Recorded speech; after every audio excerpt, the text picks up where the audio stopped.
and young.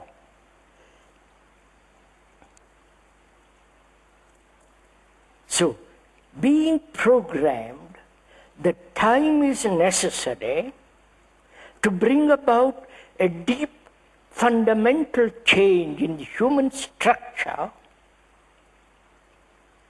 We employ thought, right? Which is, I am this, I shall be that. As you would say in the technical world, I do not know how to put together a computer, but I will learn. Right? So time, knowledge, memory, thought, they are single unit. They are not separate activities, they are single movement.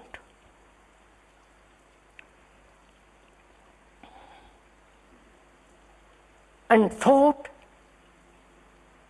being of time, must be limited. Right? Thought, the outcome of knowledge, and knowledge being incomplete, thought must everlastingly be incomplete. Therefore limited. Right? And whatever is limited must bring about conflict.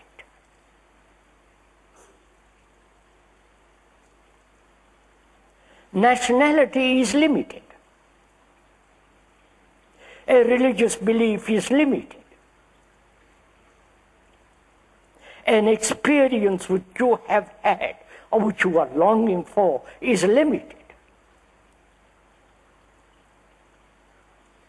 Every experience, which I don't want to go into that for the moment, it's too complex. Every experience must be limited. Why? Because there are more experiences.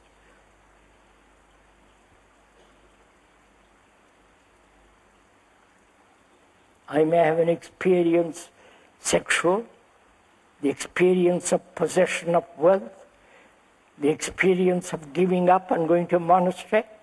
They're all limited. So knowledge is limited. And so thought is limited.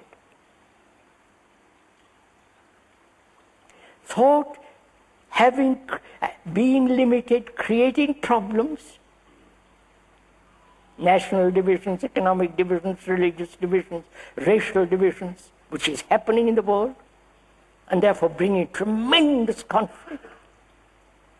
And having created the problem, thought says, I must solve it. And so it is always functioning in the resolution of problems. You understand? I wonder if you get this. See what we are doing. And the computer, which has been programmed, can outstrip all of us because it's no problems. It evolves, learns, moves. I won't go into that for the moment. So, our consciousness, which we have been programmed as the individual consciousness, right? We are questioning whether that consciousness which you have accepted as individual is actually individual at all. We are thinking together. Don't resist it. Don't say, what will happen if I'm not an individual? Something totally different may happen. But as long as we have been programmed through time endless, that we are individual, our consciousness is individual. Is that so? You may have a skillful individual training in a particular trade, in a particular profession. You may be a surgeon, a doctor, an engineer, and so on. That doesn't make you an individual. You may be tall, short, black, white, purple, whatever color it is. That doesn't make you individual. You may have a different name, different form. Does that make individuality? Or the acceptance, the brain that has through time said I am an individual, and it is my desire to fulfill, to become, to struggle. So we are examining that so-called individual consciousness, which is yours. Whether that individual consciousness is not the consciousness of the entire humanity, apart from the training as a doctor, as a surgeon, as a, all that. We've got. Is our consciousness, your consciousness, which you have accepted as separate, is it so? And what is the nature of your consciousness?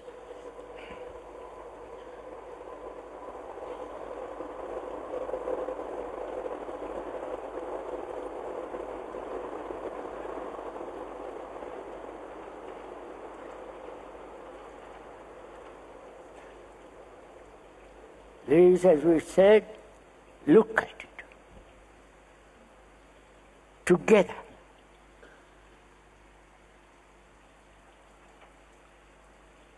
The consciousness that we think is separate from the rest of mankind, that consciousness is the sensory responses,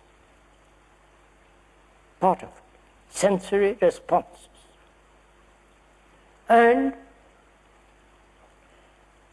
also, those sensory responses are naturally, necessarily programmed.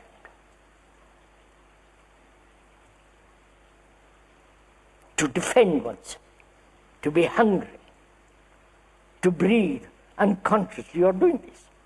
So that biologically, you are programmed. Then, the content of your consciousness is the many hurts, the wounds that one has received from childhood till now.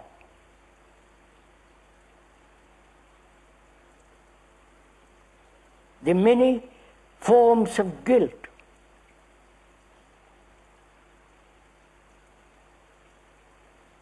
I'm beginning slowly, we are going to expand it. The various conclusions, ideas, imaginary certainties,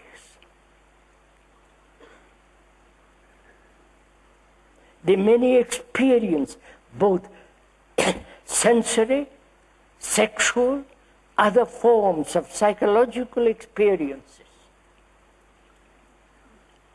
And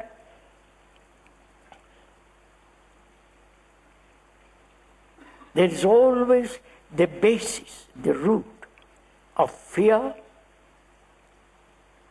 in its multiple forms. Please, we are looking at it together, your own consciousness, which is you.